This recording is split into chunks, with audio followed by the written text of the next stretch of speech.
Hey y'all, I'm Shayna and I'm back with another review. This is for Married at First Sight, Season 16, Episode 12 in Nashville, Getting to the Crust.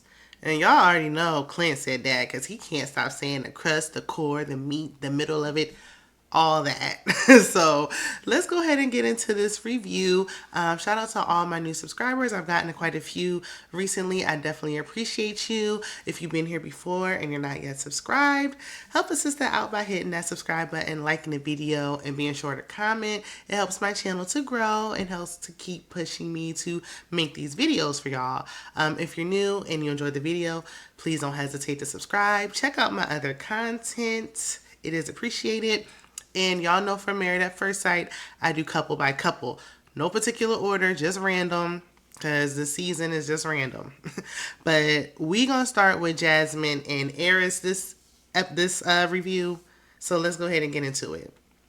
So Eris and Jasmine meet with Dr. Pepper. Is it me or does Dr. P look a little younger in the face? I don't know. She did a little nip and I don't know. She looking a little more youthful. Let me know what y'all thinking. So, Dr. Pepper wants to know, about them being vulnerable. And with these two, she was just like, what's up? Like, I already know. I seen the footage. I heard from the producers. Y'all ain't where we need y'all to be. I mean, we need couples to be coupling. So, what's going on?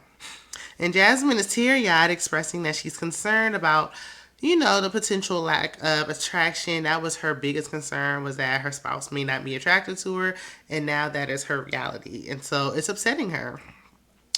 Dr. Pepper told her to share something with Eris. Jasmine shared that she tells her mentees, the girls that she helps with cheerleading, to have self-love and self-respect and care and all these things, but she wasn't practicing what she was preaching because she was, had low self-esteem and self-doubt and all that herself. But she just recently really started loving herself, and now she's with someone who isn't even attracted to her. He's not into her, and so it's like a hit on her self-esteem that she just built up. And that's sad. That's terrible. She said she feels like she's alone in the marriage. If you feel like you're alone in the marriage after 30 days, don't give it 30 more minutes, honey. Like, just do your time until decision day. Like, you don't. Some people be with somebody for 30 years and be feeling alone the whole marriage. Don't do it. So then after she shares, she tells Dr. Pepper, she's like, look, I don't even know if my husband cares. He don't. He don't care. He don't care about you or what you talking about. Dr. P says, have you thought that it might not even be about you?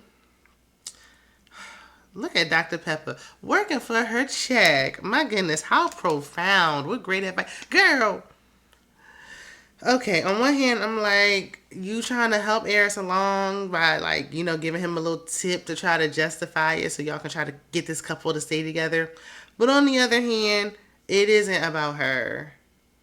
Eris just ain't ready. He's not ready. He's not ready. He shouldn't have been casted for the show. It's not about her. It's about the people who picked him to begin with. Eris said he experienced a lot of losses in his life, from his father to his best friend in high school who unalived himself, to his friend in college who got hit by a drunk driver. He was his roommate at one point. So now he's afraid to get attached because he feels like every time he gets attached to someone, the person may leave. That is definitely heartbreaking. That's a lot. That's heavy. Especially coming from someone like me who has experienced a lot of loss in that way. So that I can definitely see how that can play a part in it. But I don't think that's all of it. And those experiences, he's 40. So he's talking about high school, college, and his father passed away when he was 11. So what about the last 20 years? Yeah, that plays a part, but that can't be enough of a reason for you to be sitting up here treating Jasmine so bad. So Dr. Pepper tells Jasmine, she was like, oh, you got your work cut out for you. And no, she don't. No, she does not. They were wrong for setting her up with an emotionally unavailable man. And no, she don't got to deal with this. Decision day is days away, okay? So Jasmine claims that she wants to go deep with Eris, But she's checked out. Anybody with vision can see she is checked out. Um, Jasmine said to her parent, they're still married. They've been married for however many years, and she never saw her parents argue, so she doesn't understand how to resolve conflict. And while it's good that they weren't arguing in front of the kids, because we don't like toxicity in front of children, now she doesn't know. Like, it's a surprise to her when issues arise in her marriage, because she never saw that and she don't know how to deal with it. So later on, the couple gets their fishbowl. They got the fishbowl of questions that they give the couples every season. Eris asks, what will keep you feeling safe and secure in our marriage? Jasmine responded, I can't think of nothing. I can't think of anything at all. Then he said, the thing you wanted to know about my upbringing? She said, I feel like we talked about that. The hardest thing I've had to forgive is, she said, you first. I said, Lord, she don't want nothing to do with it. She not even trying to play it off. Like, are y'all even sleeping in the same room anymore? Because goodness, Jasmine is over it. Okay. So Aaron said he had a lot of resentment towards his friend who unalived himself because of everything he put his loved ones through. Like, why would you do that to your parents and the people who were close to you and love you? Like, how selfish of you to do such a thing. He felt like it was a selfish act because he just caused so much hurt and pain on everyone around him. But then he had to forgive his friend in the long run and realize maybe what he was going through was so heavy at the time. That's the only way he could deal with it. And he's still close to the friend's family till this day. Jasmine didn't even address it. She skipped right on past it and was like, look, I got nothing. I said, ooh, you cold as ice, girl. When I say she checked out, honey, she's cold-blooded, because I would have had something to say about the friend. I mean, just as a person, as another human to human, like, I would have compassion for that. But she said, look, I don't care about you or this story. So, but you know what? She should have addressed it, I feel. But I think now he's going to be chasing behind her, because he's like, wait a minute. I sense a difference. I sense a change. You ain't on me. I've been telling everybody you think I'm a 12 and I think you're a 4. What's going on? So now I feel like he's gonna be trying to put in a little effort now, and it's too little too late. So Eris asked, is there anything that worries her at the moment? She said the only thing that concerns her is their marriage. Child, I wouldn't be worried about it. Don't even stress it. It's over. The writing's on the wall. You know it. It's done. Nothing to worry about. You've known this man for 30 days. So, later on, Jasmine's mom came over to have a one-on-one with Eris. Eris expresses that he tries to go deep with Jasmine, but she won't go deep with him. Then he gives some long-winded example of why. So that he could have just told her what really happened with them fishbowl questions and called it a day. But okay. He's literally only talked about sex. Up until this episode, he has not talked about anything besides sex. That's all they talk about. So where were you trying to go deep? You just got deep about your friend. Like, yeah, we know about your father and your uncle. We just found out about your friend and your college roommate this episode. So, yeah, you tried to go deep a month later. She was trying to go deep with you early on, but you didn't care about that because you wanted to know if she liked to do what yoga positions she liked to do. So Jasmine's mom shares that Jasmine told her that they're not having sex. And I said, now, mama, why would you? Ooh, I am so glad my mama is not loose-lipped. Somebody saw a meme on Facebook and it was like, ooh, tell your mom something. And they tell everybody. That would be my dad. My dad is loose-lipped, can't hold water, blabbermouth, jabberjaws. My mama can hold a secret now. Okay? She is not going to go back. You don't go back to the person and tell them, hey, I know your business. Come on, mama. I think she was trying to help, but it was a little cringe. Then she proceeds to say, now what if something happened? What if something happened and y'all didn't do the grown up? I mean, like, what if the world was to collapse and crumble today and she wouldn't know what that thing be like? She don't know how that thing is stinging. Like, what anything could happen. Sleep together. And I said, now say what? Not you trying to push this man to sleep with your daughter who he said he's not attracted to and don't like as a person and really can't even stand to be around. Mama, Jasmine must not be telling you everything. She's telling you too much, but she's not telling you enough at the same time. So Eris is appalled because, like, why would she even bring that up? But then her mom was like, look, you got to fight for marriage. Marriage is an everyday decision. It is a decision. That's why love is an action word. You have to make a choice to be in it. Every day you don't feel like being there. but you have to make the conscious decision to be there. So that advice was good, but it came after, the timing of it was a little off. But okay, Mama, don't come back. We heard enough from you. Okay, good to see you. With you and your shoes on in the house. We see you later, girl. Moving on to Kirsten and Shaq. I'm gonna give it up for Kirsten. I'm gonna say Kirsten was trying this episode, wasn't she? I don't know, because before she was putting on for the camera, so it's kind of hard to tell what's real and what's not with her. But she gave me like genuine trying this episode, and I appreciated it. When he got a little, he put his foot down with her last week. That set the tone. So he should have did that a long time ago, and the respect would have been there, and then she would have been more into him. You see what I'm saying? So Kirsten and Shaq, they put on their Sunday's best to meet with Dr. Pepper. Kirsten is baking cookies like she always do when they having company. And then they share that they wish the experts would have stepped in a little sooner. Like when they had that disagreement the other night that, got Kirsten together. Everybody wishes the experts would step in. But at this point, they might as well step out. Do we even need these experts anymore? Let them figure it out on their own at this point. Because we ain't see Dr. Pepper till after a month. Child. So, Dr. Pepper wants to know how she can help keep them together, because we need at least one success story. I mean, it ain't looking good. The last 3 seasons, I think all the couples is divorced now. So, it's looking terrible for maths right now. Kirsten asks how they can work on their communication. That seems to be an issue for them.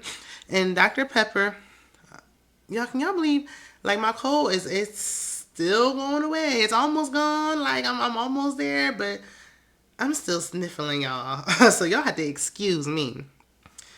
Anywho, Dr. Pepper gives a bunch of fluff, but she says, don't assume, don't make no assumptions, you need to know for sure. We dig into their background, and Kirsten said as a child, when her parents divorced, because Dr. Pepper asked, what was something that was shameful for you in your upbringing or whatever, something along them lines. And Kirsten said it was shameful when her parents divorced. I don't know. She said it was shameful. That kind of threw me off. How is that shame on you? But okay. She said she was closed off because she didn't understand why it happened, and she had to go from house to house, and it was just a lot. Now, I saw people judging Kirsten, saying, they don't think that was real. That's not why she's really closed off. Maybe that's the start of why. Maybe that's what led up to it, and then things transpired along the way. I don't think that's why she was crying with Keisha Knight pulling him in an after party a couple weeks ago. But I definitely think that played a part. I think she's telling the truth. I think that led her, because she didn't know how to process it, and she wasn't able to express it at that time. Then mentally, when it comes to communication, she goes back to being that girl who, whatever age she was when her parents divorced. That's what she goes back to, and she shuts down and resorts and turns back into that little girl again and can't express herself. And it shows. Divorce affects people differently. My parents divorced when I was in my 20s. Child, I was grown, had my own, I had a child of my own. And my parents up here getting divorced. And my father left and immediately started another family. They wasn't even divorced yet. He already had a whole nother family he was with. So, and that affected me a lot. It was hard for me to process as a grown woman. And it's still hard. It's still some days I still be in shock. I can't even believe. It's still hard to process to this day. So I can only imagine how that would affect a child. Shaq said his father not being around was shame for him because, he saw people with the perfect family. He wanted that. He didn't even know his father at all. His mother tried her best, but, she worked a lot and it just wasn't the same. But he didn't meet his father. He found his father when he was 17 in college. And he said he eventually forgave him. So that's something to connect on with, I guess strained relationships and things like that. So Dr. Pepper asks about intimacy. Shaq claims it's getting better. And I said, is it? So Shaq shares that he's been giving forehead kisses. That we know. And she says that Kirsten expressed that she wants the kisses. Like one day he gave some story about how he got up. He was in a rush. She was knee deep in her sleep. So he didn't give her a forehead kiss. And she was like, what are you doing? I need my forehead kisses. Like, who told you to leave without my forehead kiss? But he said he just wasn't his best self, so he didn't give it to her. You got to be your best self to kiss somebody on the forehead? Like, were y'all arguing or something? Like, why do you got to be your best self to give somebody a forehead kiss? I didn't, huh? Okay. But now we know Kursky said she need to be expressing herself. Well, she is. She telling you I want my kisses. So Dr. Pepper was like, that's cute, but y'all need to be giving real kisses, okay? She's like, so that she ain't like you before. Let the past be in the past. Dig into your masculine energy. Be that alpha male that she want. Okay? She want a rough rider, okay? And kiss her. And he like, all right, cool. I know what I need to do. Well, now you want it, you gonna get it, okay? So then we see later on that Kirsten is asking Shaq for help with her website. She needs a logo and all that stuff for her website. And he's a realtor, so she basically wants him to do all the work and build it from the ground up. And she was like, okay, like, well, send me an invoice. And he's like, now why would I send you an invoice? And she's like, oh, it's okay. I'll pay you in other ways. Girl, other ways like what? Girl, child. Anyway. So after she, said she was gonna pay him for his services, now she might. I don't know. I might have been speaking too soon. So Shaq sets up a body painting night. But Kirsten the only one getting painted. Like, I thought they were gonna be painting each other, but no, he painted her. But she like it. And Kirsten thick with it. Like, see, that's Eric's type. That's his type. So they flirting, and I said, okay, we making progress. We moving in the right direction. So Shaq gets all wild, and he put whipped cream in her mouth with her permission. Then he throw a whole strawberry, not a half strawberry cut up, nothing, a whole strawberry in his mouth. And then he, like, aggressively kisses her, like he forced a kiss on her. But she liked it because then they kissed again. And I said, oh, okay. I told you, like a rough rider. So Kirsten says she may be open to consummating the marriage. She like, if it happens tonight, that's gonna be between me and Shaquille.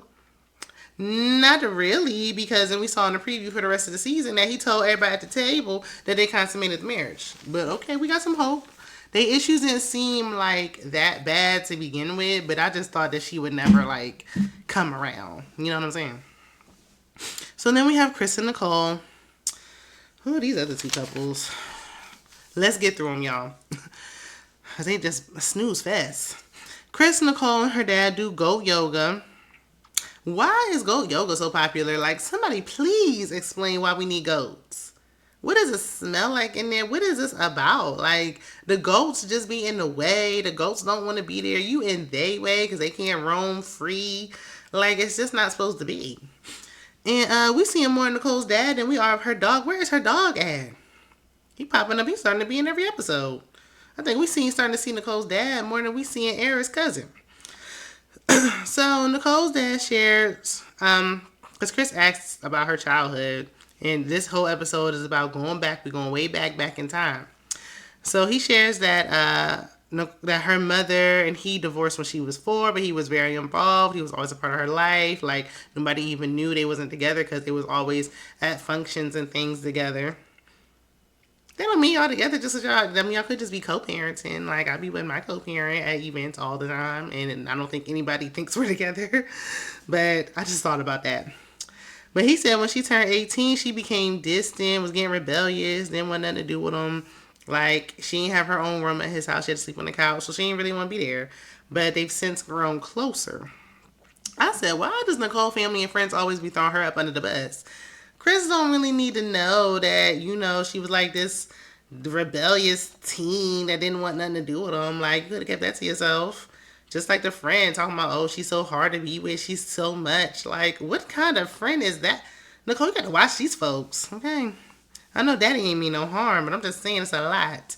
Because now it's making Chris be like, oh, really? Well, really, I want to know why all his toxic exes keep leaving him. If they toxic, why do they keep leaving you? I want to know. But we gonna get there. Nicole asks her dad if he's ever seen her that happy.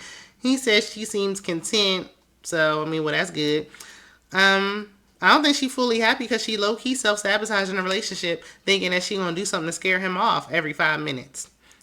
But I mean, she keeps talking about waiting for the shoe to drop. Honey, don't speak it into existence. Like, just enjoy the ride while y'all still in the honeymoon stage.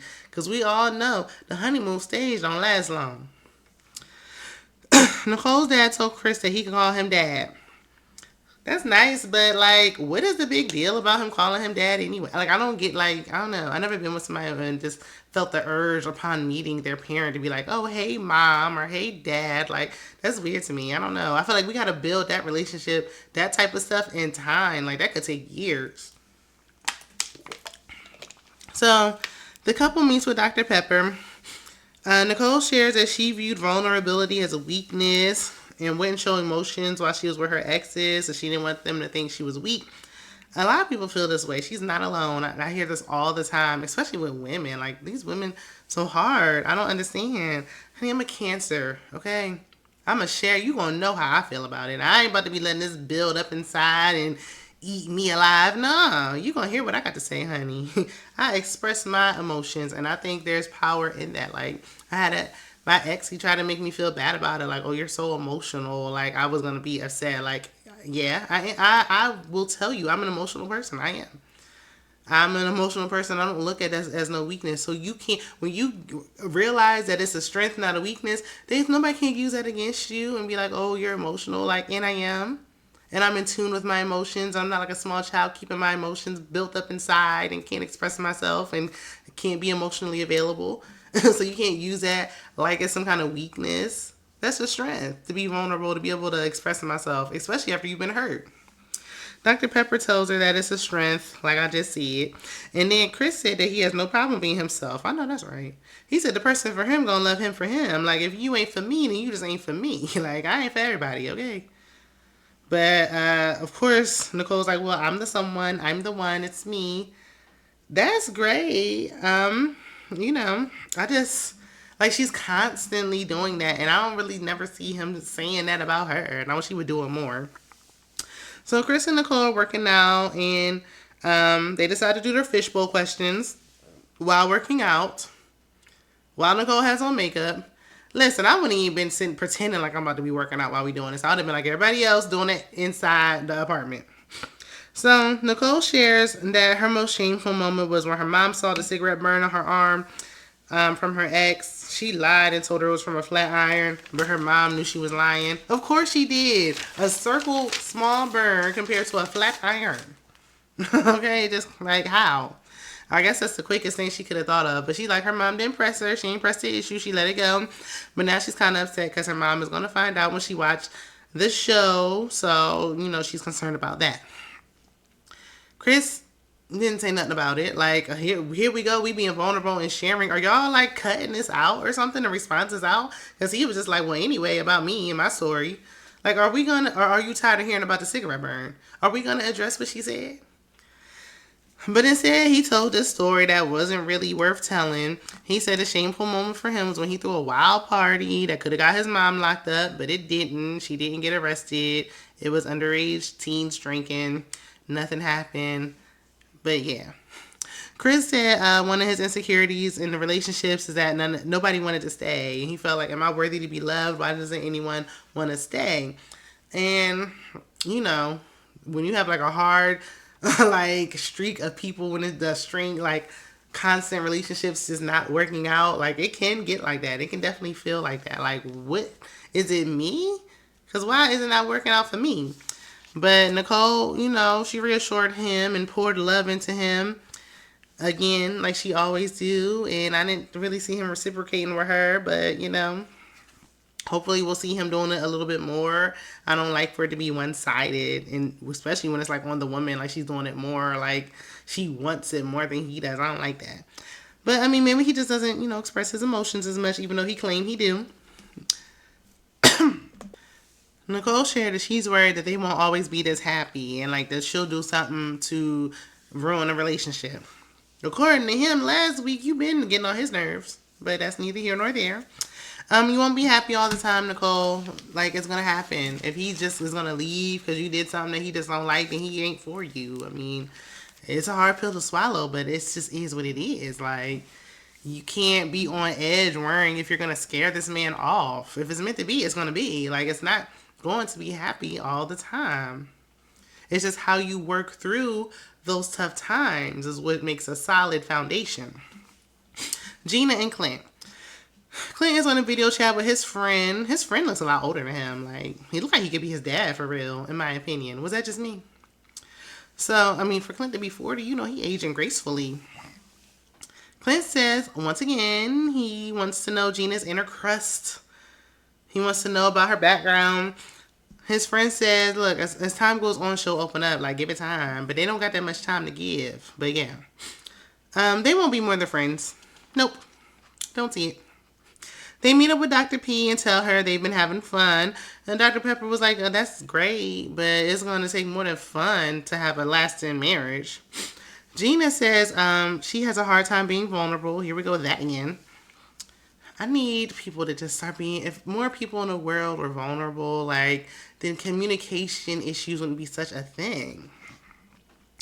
But she says she has a hard time being vulnerable with men because she was raised by a single mom. Like, she don't got no problem talking to women. She can talk to women all day. But when it comes to these men, like, she just can't do it. She got to be in a safe space to do it. He has to provide a safe space for her. Gina says they've been keeping the surface level because last time they went deep on the honeymoon, it ain't go so well. So they don't want to go back there no more. No, Gina, y'all didn't go deep. You made it a point to make it very clear, unnecessarily, that you don't like him or his facial features. But that wasn't deep, though. Very much surface level and shallow. Clint said he was with someone, who led with a representative, didn't show their true self for 3 years. 3 years. Some people, like I said, sometimes people be with somebody for 30 years, don't even know them. Be sleeping with the enemy and all. But anyway, he thought he would marry her, have children, and then found out she was somebody else. Like, this woman deceived him, hoodwinked him, led him astray. So now he got to know about the person's background if he want to move further. That's why he's so adamant about it. Both of them are struggling to start the hard conversations. Neither one of them want to be the one to initiate it. They don't know how to do it. Dr. Pepper getting annoyed and fed up because she like, one of y'all gonna have to do it. It's not gonna work if somebody don't stop being stubborn. Bite the bullet and do it. So they do their fishbowl questions and have some commonality about their fathers being absentee. We know Gina was raised by a single mother. Clint's parents were married at a young age. I thought when he talked to his mother, like, she did say something about being divorced. I don't know. Correct me if I'm wrong on that one. But he said they were married while he was still a child, but he was never really around because the father was always working, so he wasn't in the household like that. Clint expresses that, he's ready to have kids. It comes up again later in conversation that he wants to have children. And Gina's like, yeah, I'm a good dog mom, I guess. And I guess a good shot mom. Shot mom? I know your business can be your baby.